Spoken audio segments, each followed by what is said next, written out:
Welcome back to Amity Island, where for the third day in a row we're told the shark just refuses to work. Cut! Just stop! We know already. Okay, the shark didn't work most of the time. Fine, but everybody's heard that story a million times. Let's give them the stories they haven't heard.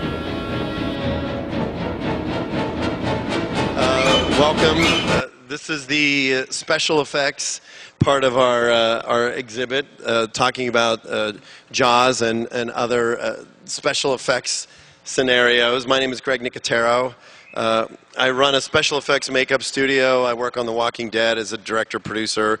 I'm honored to be on a panel with these other prestigious people. Joe Alves, the production designer, who's sitting to my right.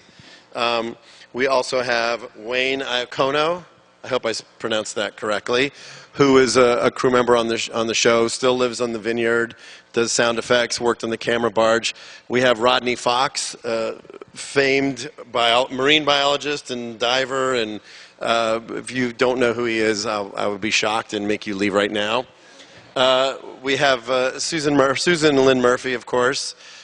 So we don't have a moderator for this panel, so what I'm going to do is I'm going to kind of throw some questions around because, again, me growing up loving this movie and basically getting into the business because I was fascinated that they were able to create this amazing animatronic shark, and in my mind still works to this day and worked amazingly well for what they needed it for.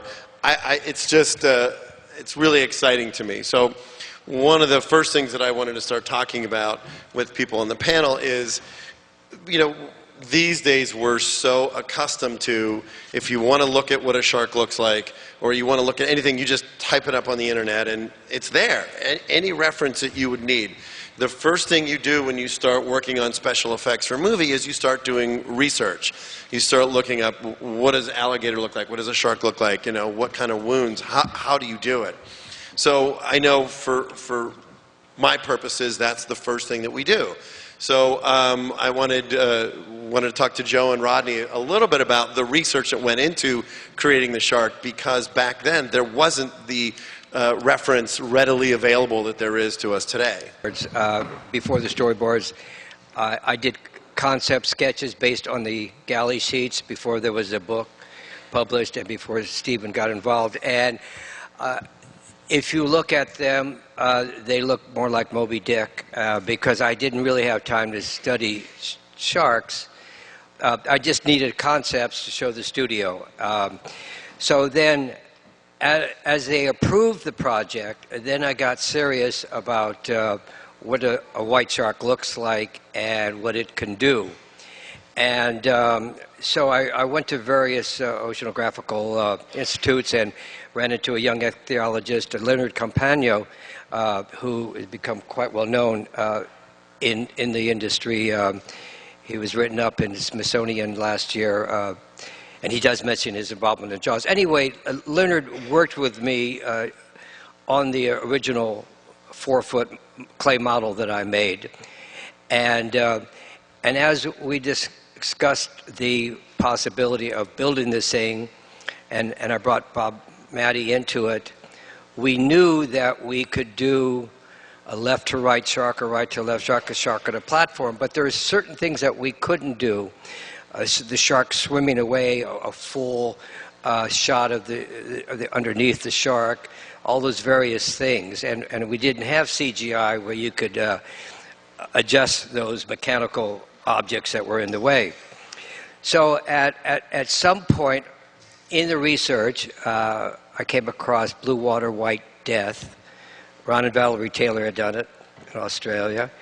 And we started to talk to them on what they could do for us as far as a white shark.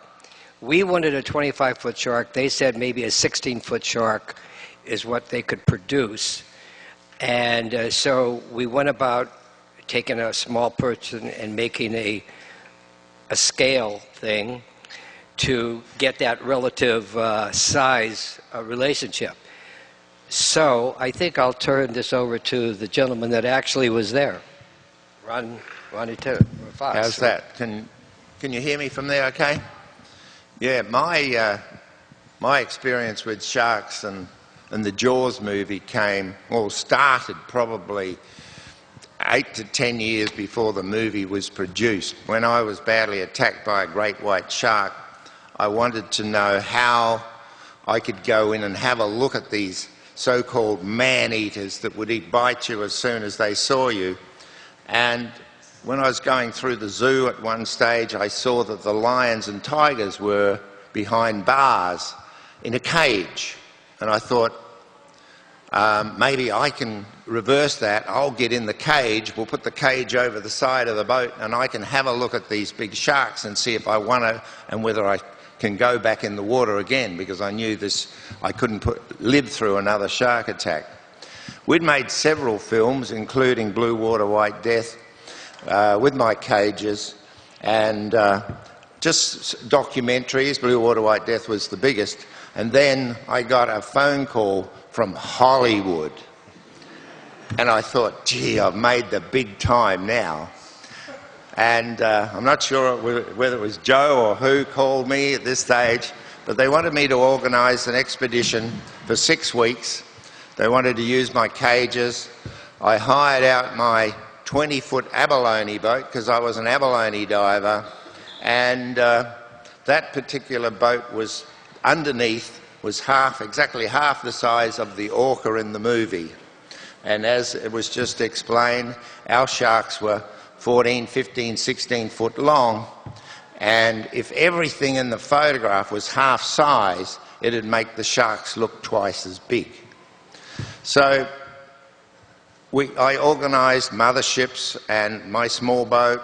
My cages were all ready, and in from America came, first of all, they couldn't even get it in the plane, a half-size one-man cage that was made so strong that an elephant could have rolled on it and not dented it, because I think the people in Hollywood only read the book Jaws and hadn't realised that, you know, our sharks aren't crazy that'll totally smash things up. But this proved to be a problem, because when you hung that cage over the side of my 20-foot boat on a small crane, the boat turned nearly on its side. It was so heavy.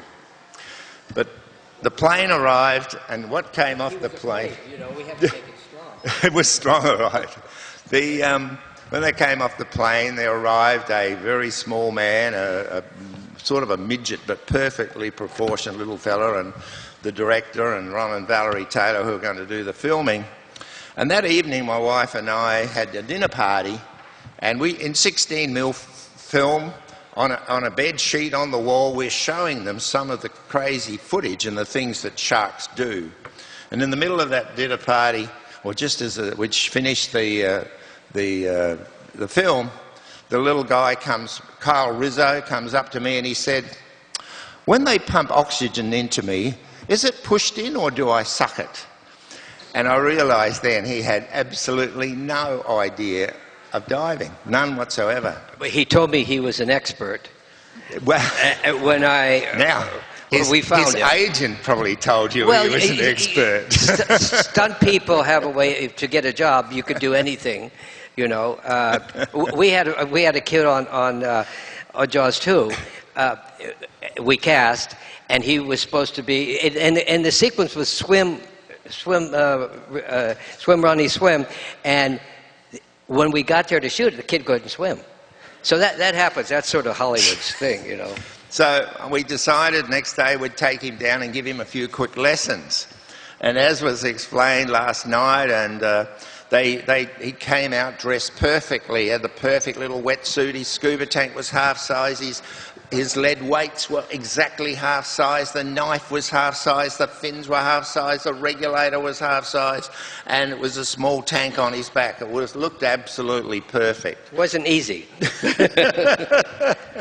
But anyway, we walked out the local jetty or pier, which most of the young kids, 6, 8, 10-year-olds, are all jumping off, playing in the sand there. And as we were walking out with him fully dressed, we got halfway out. We're going to walk down the big steps and go for a swim. And halfway out the jetty, he said, "I can't do it. I can't do it. I'm not going to do it." And we tried to kid him along to say it'll be okay to just keep breathing. Anyway, we ended up going back to the shore, sitting on the rocks in knee-deep water, had his head between his knees and the water up to the top of his knees, and he's got his head down going, see, I can do it, I can do it. Ron Taylor grabbed hold of his hand and said, okay, now we'll go for a little swim without his weight belts on. And he would, for some reason, he couldn't get up. And I look back and his fingers are on the rocks and wide around the knuckles. He's not going to let go to go into the sea. And a strange thing, I remember peeling each finger off of the rocks to try and get him to go in. He did a circuit, a 20, 30 metre circuit around.